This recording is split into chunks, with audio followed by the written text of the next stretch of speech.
11. Today we're going to learn about the polarity of molecules. Let's record what we spoke last time. And last time we mentioned, or we learned about electronegativity. Remember, electronegativity is the ability of an atom, in a molecule to attract the bonding electron pair. It's how strong an atom can pull the bonding electron pair in a molecule. Okay. Now remember, the electronegativity is a number that is going in between 0 and 4. That is the range. It cannot be greater than 4. It can either be smaller than 0. Okay. Remember, in the periodic table, the electronegativity increases from left to right within the same period, and it increases as you move up in the same group. Okay. Now we learn that covalent bonding could be either non-polar, weak polar, and strong polar. And to identify the type of covalent bonding a molecule has, we must calculate the difference in electronegativity. Now, we're going to be talking about the polarity of molecules. Right. Now, molecules can either be polar or non-polar. And we are talking about the molecule, not about the bond. Non-polar. So molecules could either be polar or non-polar. When a molecule will be polar? Now, molecules will be polar when it has two poles. Now, that means that one end of the molecule will be little bit more positive. In other words, will be slightly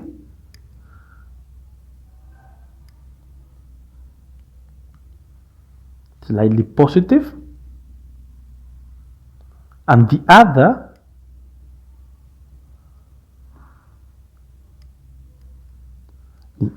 end will be slightly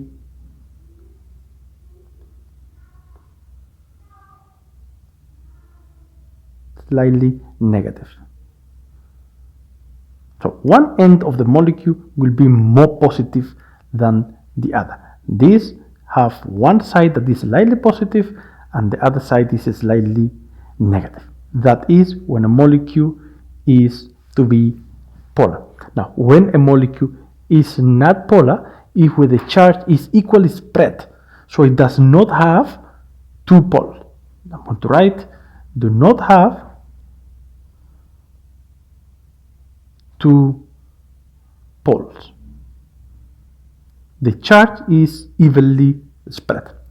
Okay, now how do we identify if a molecule is polar or non-polar? Well, the electronegativity is going to help us. For example, let's use the example of hydrogen molecule. Okay, let's use example of hydrogen molecule. We have in hydrogen molecule is H2.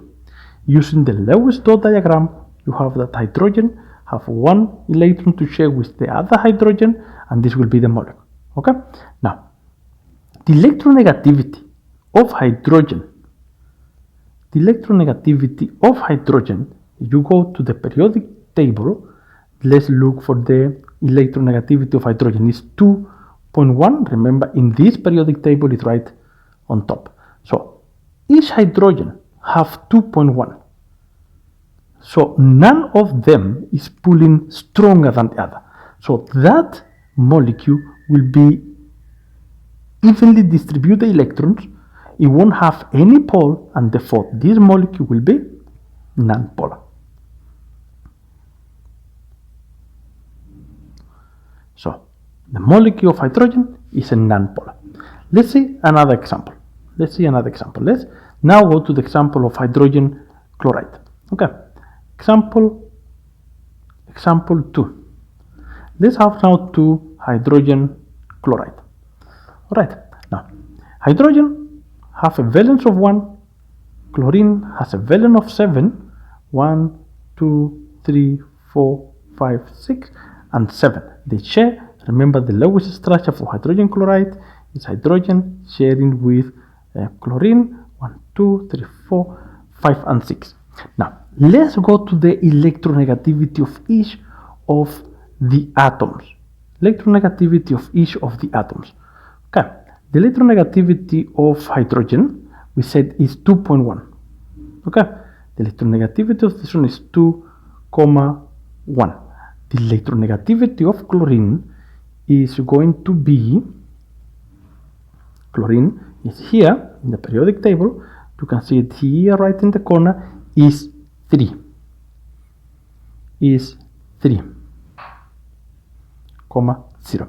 Therefore, chlorine is going to pull the electron pair stronger than hydrogen, and therefore the bonding pair will be closer to the chlorine than it is to the hydrogen. It is pulling stronger, it has a greater electronegativity. So because chlorine have more electrons around itself, so it have the bonding pair, then this end of the molecule will become slightly negative, and the other side of the molecule will become slightly positive. The electrons are further away from hydrogen. Therefore, this molecule can be divided in two parts, two poles, in which one side is negative and one side is positive. This is what we call a polar molecule.